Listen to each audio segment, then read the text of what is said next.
Kara gözümün karası, sever yarım neredesin? Seninle aşkın çırası, söyleyen yarım neredesin? Kara gözümün karası, sever yarım neredesin? Seninle aşkın çırası, güzel yarım neredesin?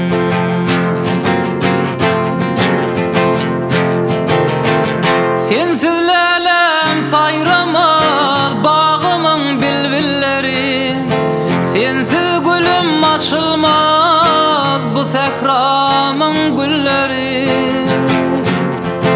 Sensiz bahtım açılmaz ağır durmuş yolları. Gözlerim seni gözler, intizarım neredesin? Sensiz bahtım açılmaz ağır durmuş yolları. Gözlerim seni gözler, intizarım neredesin?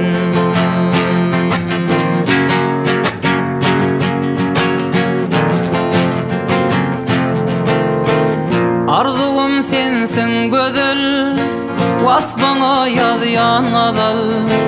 Çölle gezen bozmaral, sever yarım neredesin? Arzum sensin güzel, vasfına yazyan azal. Çölle gezen bozmaral, kara gözlüm neredesin?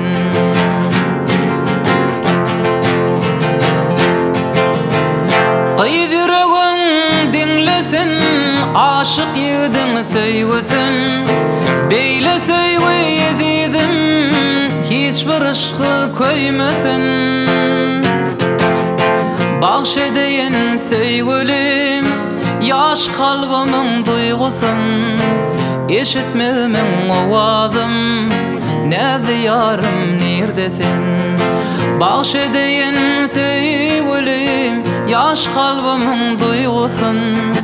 Eşitmemin ovazım, intizarım neredesin?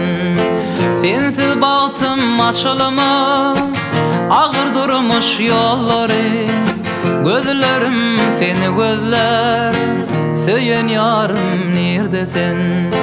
Gözlerim seni gözler, söyleyen yarım neredesin? İntizarım neredesin?